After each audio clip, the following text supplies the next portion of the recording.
City in cloud. This is the sixth topic in our first unit, that is introduction to cloud computing. So first of all, you know already what is cloud.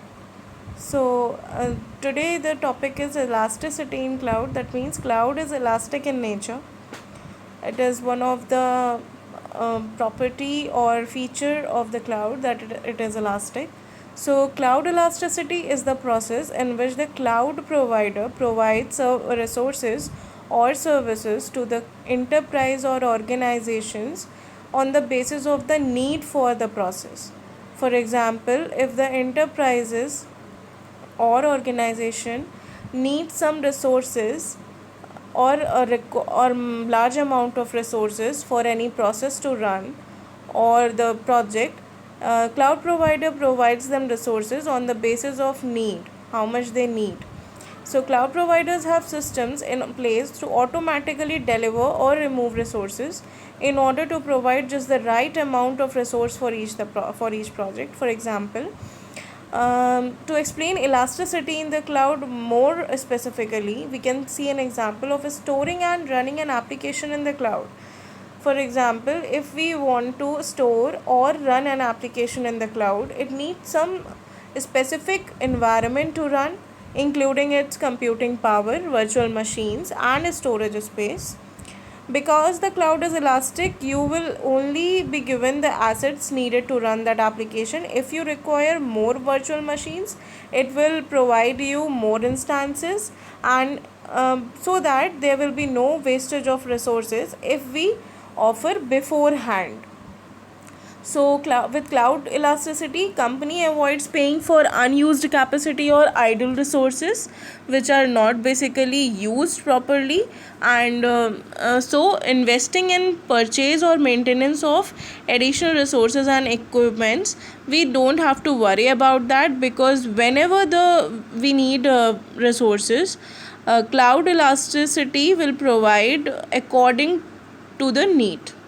Elastic computing is more efficient than the typical IT infrastructure, because IT infrastructure has certain human administrators to look over all the things, but in elastic computing concept, we don't have to rely on human administrators around the clock, and offers continuous availability of services by avoiding unnecessary slowdowns or service interruptions.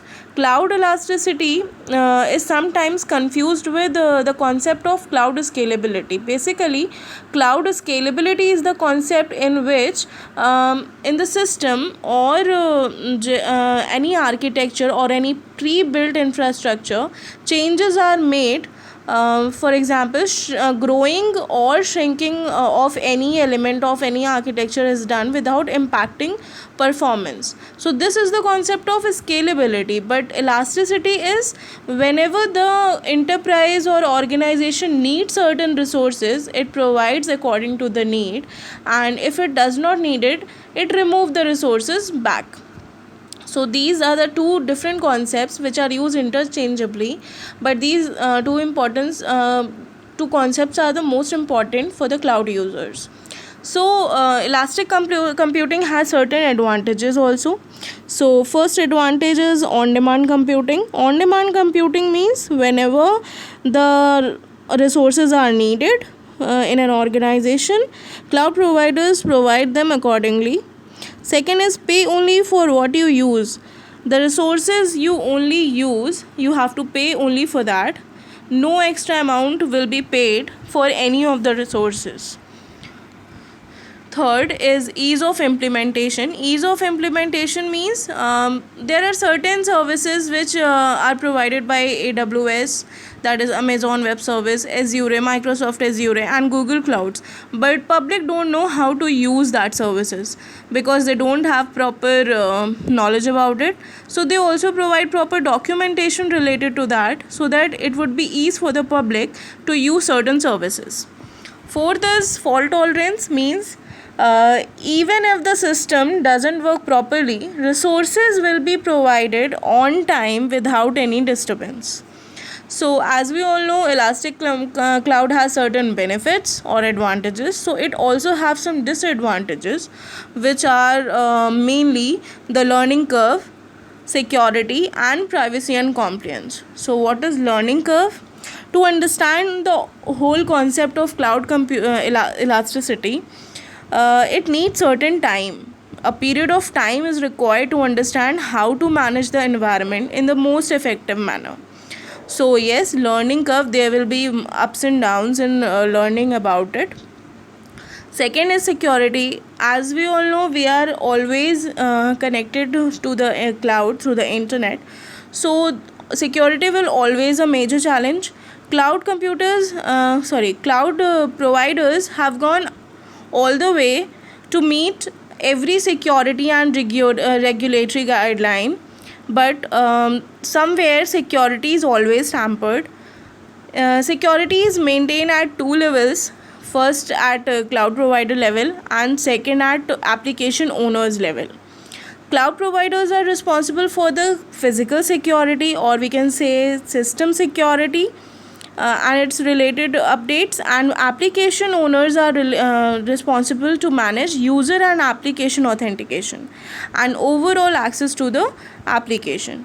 Privacy and compliance, there is also a shared model for privacy and compliance, with responsibility lying with the both cloud providers and enterprises.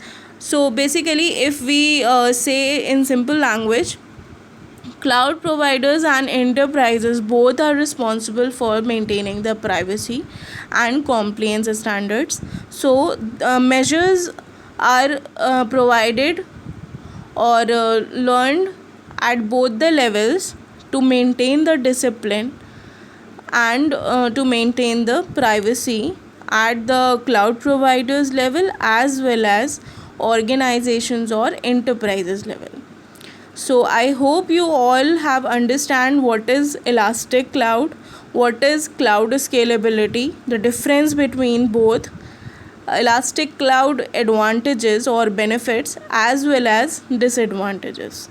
Thank you.